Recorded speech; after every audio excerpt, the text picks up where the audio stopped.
नमस्कार, मैं हूं अंकुर और आप देख रहे हैं सत्यहिंदी.com। एक नजर डालते हैं अब तक की सुर्खियों पर। सचिन पायलट के द्वारा अशोक गहलोत गुट पर निशाना साधने के बाद मुख्यमंत्री अशोक गहलोत की प्रतिक्रिया आई है।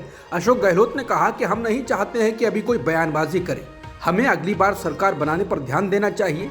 गहलोत ने कहा कि हमारे महामंत्री वेणुगोपाल ने कहा है कि कोई बयानबाजी नहीं करे, हम भी चाहते हैं कि सभी नेता अनुशासन बनाए रखें। अभी हमारे सामने एक ही मकसद होना चाहिए कि अगली सरकार कैसे रिपीट करे।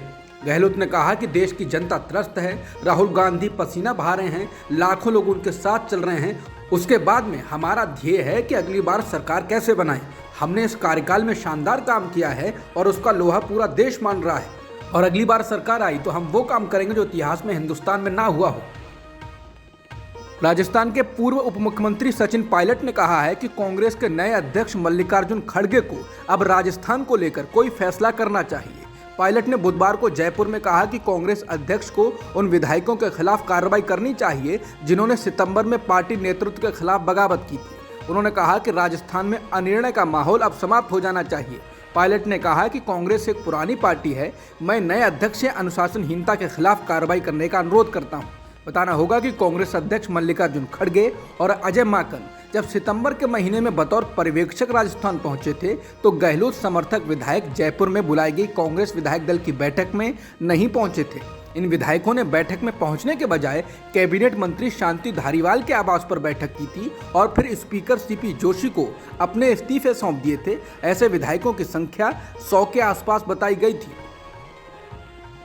राजस्थान के पूर्व डिप्टी सीएम सचिन पायलट ने बुधवार को प्रधानमंत्री नरेंद्र मोदी के द्वारा तारीफ किए जाने को लेकर मुख्यमंत्री और कांग्रेस के वरिष्ठ नेता अशोक गहलोत पर निशाना साधा। पायलट ने अपने आवास पर मीडिया को संबोधित करते हुए कहा, यह दिलचस्प है कि पीएम ने कल मुख्यमंत्री की तारीफ की। इसे हल्के में नहीं लेना चाहिए क्योंकि पीएम ने इसी तरह संसद में गुलाम नबी आजाद की तारीफ की थी और हम सभी ने देखा कि क्या हुआ। बता दें, मंगलवार को सीएम गहलोत ने पीएम मोदी के साथ एक मंच साझा किया था जिन्होंने राजस्थान के बांसवाड़ा में मानगढ़ धाम का उद्घाटन किया था। इस कार्यक्रम में बोलते हुए पीएम मोदी ने कहा, अशोक जी और मैंने मुख्यमंत्रियों के रूप में एक साथ काम किया है। वो हमारे लॉट में सबसे सीनियर थे, वो अभी भी मंच पर बैठे लोगों में सबसे वरिष्ठ मुख्यमंत्रियों में से एक हैं। मोरबी पुल हादसे को लेकर पश्चिम बंगाल की मुख्यमंत्री ममता बनर्जी ने प्रतिक्रिया दी। ममता बनर्जी ने इस हादसे की सुप्रीम कोर्ट की देखरेख में न्यायिक जांच कराने की मांग की है।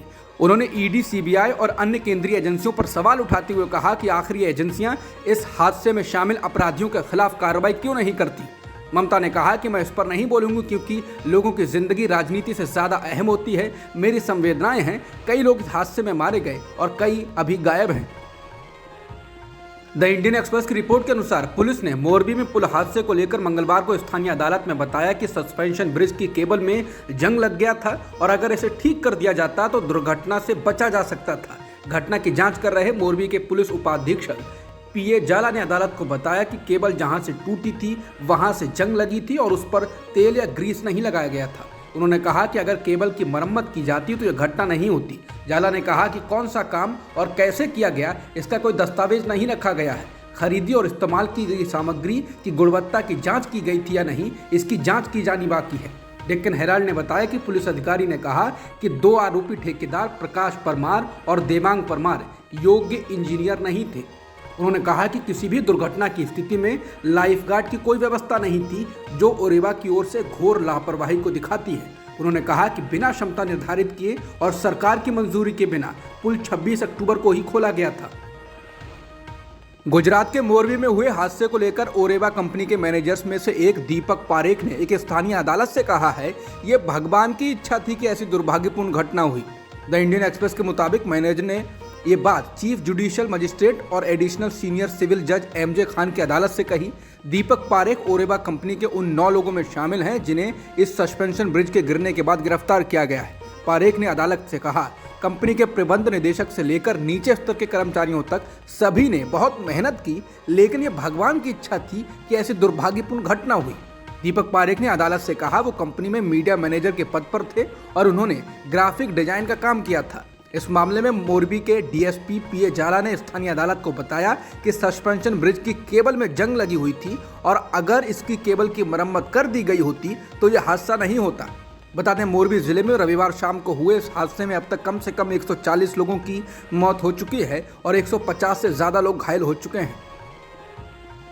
हिमाचल प्रदेश चुनाव के बीच कांग्रेस नेता और विधानसभा चुनाव से पहले विपक्ष के नेता मुकेश अग्निहोत्री ने बीजेपी सरकार पर जमकर निशाना साधा।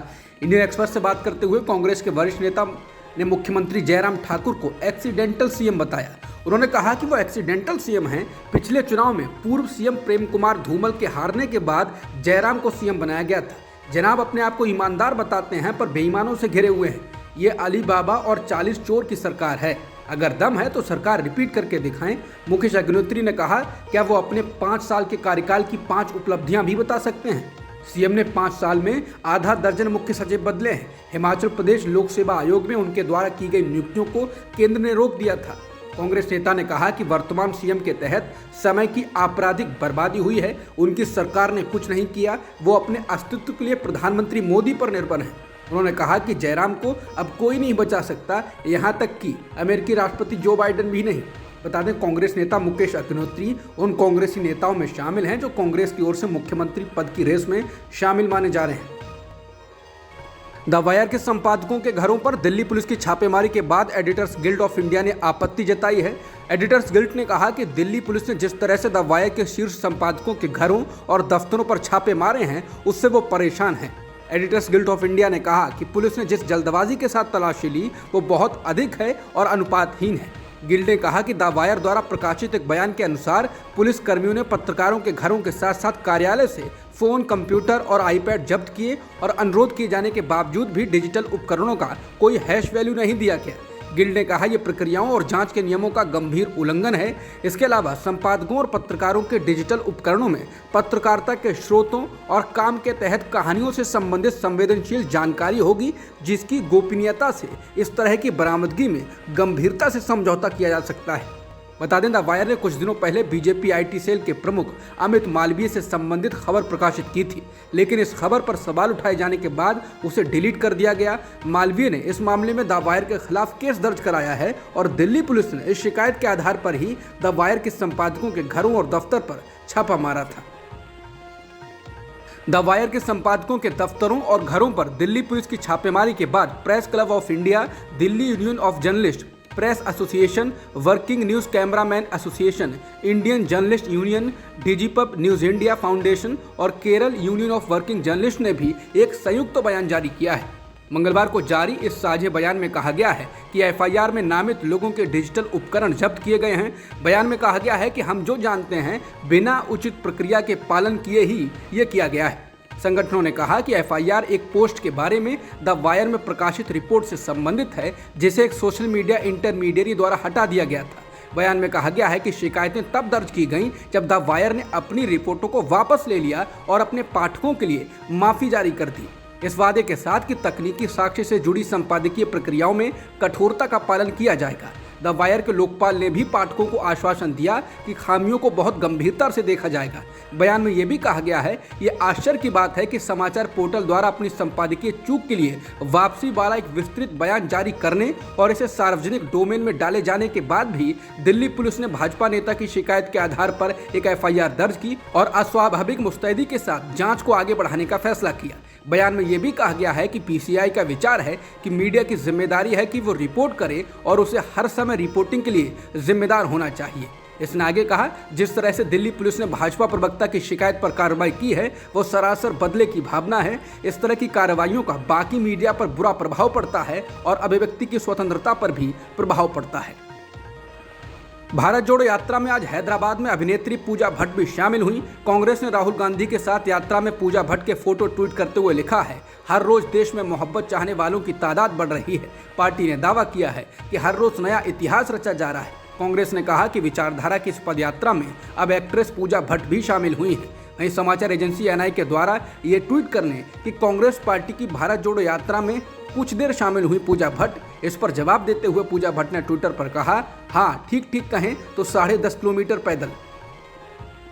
कांग्रेस नेता जयराम रमेश ने आम आदमी पार्टी पर निशाना साधते हुए कहा कि आम आदमी पार्टी और आरएसएस में कोई अंतर नहीं है। जयराम रमेश ने कहा कि आप 2012 के आरएसएस के द्वारा समर्थित आंदोलन से निकली है। इंडिया अगेंस्ट करप्शन आरएसएस का फ्रंट ऑर्गेनाइजेशन था और इसमें दो राय नहीं कि आम आदमी पार्टी उसी से निकली है। जयराम रमेश ने कहा, यही वजह है कि आम आदमी पार्टी और बीजेपी दोनों एक ही तरह के मुद्दे उठाते हैं और कमोबेश एक ही भाषा में। उन्होंने कहा कि ये दोनों पार्टियां एक दूसरे पर दिखावे के लिए हमला करती हैं। उन्होंने ये भी आरोप लगाया कि गुजरात में आम आदमी पार्टी पंजाब और दिल्ली सरकार की मदद से प्रचार कर रही है।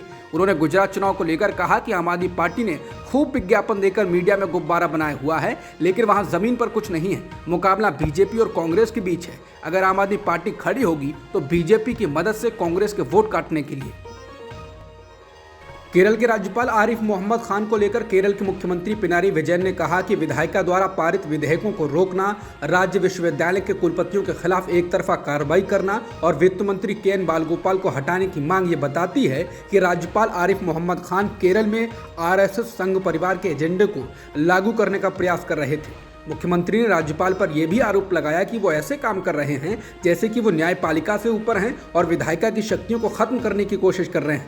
बता दें, राज्यपाल खान के द्वारा जारी कारण बताओ नोटिस के खिलाफ 7 कुलपतियों ने केरल हाईकोर्ट का भी रुख किया है और उन्होंने नोटिस को रद्द करने की मांग की और कहा यह अवैध है। दरअसल केरल के राज्यपाल और राज्य में विश्वविद्यालयों के चांसलर आरिफ मोहम्मद खान ने पिछले हफ्ते केरल के 9 विश्वविद्यालयों के कुलपतियों से अपने पद से इस्तीफा देने को कहा था। जब सभी कुलपतियों ने 24 अक्टूबर की सुबह तक अपने इस्तीफे राज्यपाल को नहीं भेजे तो राज्यपाल ने उन्हें कारण बताओ नोटिस भेजा।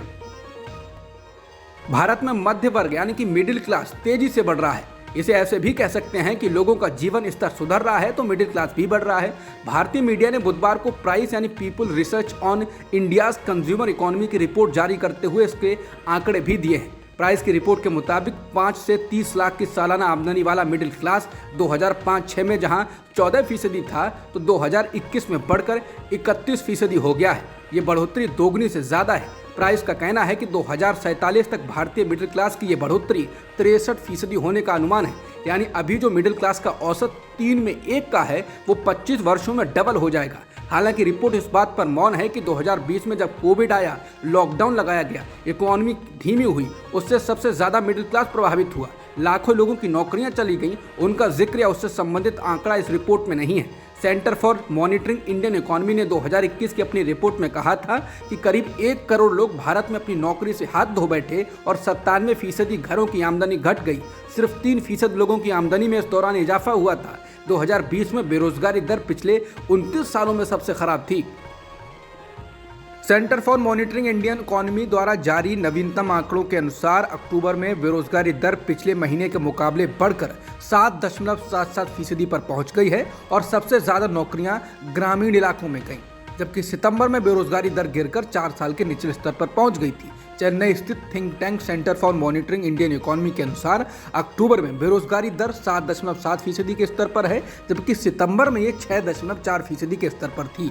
शहरी इलाकों में बेरोजगारी दर में थोड़ी गिरावट आई है और ये 7.7% से घटकर 7.2% के स्तर पर है, लेकिन गाँव में बेरोजगारी बढ़ी है और सितंबर में 5.8% के मुकाबले अक्टूबर में ये 8.04% के स्तर पर है। CMIE ने कहा है कि ग्रामीण इलाकों में बेरोजगारी बढ़ने की मुख्य वजह यह है कि अक्टूबर में आमतौर पर कृषि गतिविधियां सुस्त रहती हैं। नवंबर में बुआई सीजन शुरू होने पर रोजगार बढ़ने की उम्मीद है। हाल ही में ट्विटर के नए बॉस बने एलन मस्क ने कहा कि ट्विटर पर ब्लू टिक रखने वालों को अब इसके लिए हर महीने $8 देने होंगे। उन्होंने ट्वीट कर कहा कि ब्लू टिक के लिए ट्विटर का जो मौजूदा सिस्टम है वो बकवास है। बीते कई दिनों से इस बात की चर्चा थी कि ट्विटर पर ब्लू टिक रखने वालों को इसके लिए कुछ रकम चुकानी पड़ सकती है और अब मस्क ने इसके बारे में ऐलान कर दिया है। आज तक ट्विटर पर ब्लू टिक के लिए कोई पैसा नहीं देना होता था। कुछ औपचारिकताओं के बाद ट्विटर आपके अकाउंट को वेरीफाई कर आपको ब्लू टिक देता था। ब्लू टिक रखने का सीधा मतलब यह है कि आपका अकाउंट वेरीफाइड है। मौजूदा वक्त में $1 का भाव 82 से 83 रुपए के आसपास है।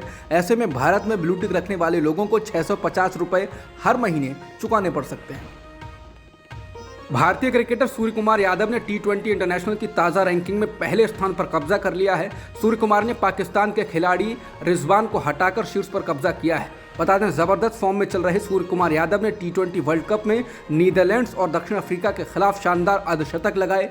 बल्लेबाजी रैंकिंग में सूर्य कुमार और रिजवान के बाद तीसरे नंबर पर न्यूजीलैंड के डेवोन कॉनवे हैं, जबकि चौथे स्थान पर बाबर आजम और 5वें पायदान पर ए मार्करम है। गेंदबाजी रैंकिंग में अफगानिस्तान के राशिद खान चोटी पर हैं, जबकि ऑलराउंडर रैंकिंग में बांग्लादेश के कप्तान शाकिब अल हसन पहले स्थान पर बने हुए हैं। अब तक की खबरों में इतना ही। बाकी खबरों के लिए बने रहिए सत्यहिंदी.com के साथ।